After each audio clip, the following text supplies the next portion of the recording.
উৎপাদকে বিশ্লেষণ করো 2p³ plus 3pr plus 2x³ plus 3xr।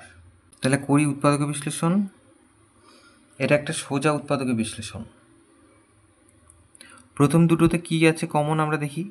প্রথম দুটোতে কমন আছে p, তাহলে আমরা p কমন নেই, নিলে থাকবে 2q প্লাস 3r।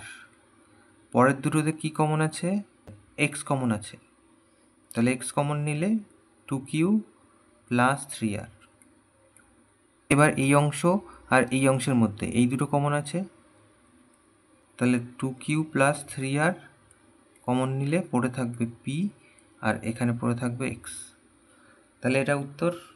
বন্ধুরা, এই চ্যানেলে আরও অনেকগুলো উৎপাদকে বিশ্লেষণ নিয়ে ভিডিও করা আছে, যদি আপনাদের মনে হয় সেই ভিডিওগুলো প্লিজ দেখে আসুন, আশা করি ভালো লাগবে। এইটা তাহলে উত্তর।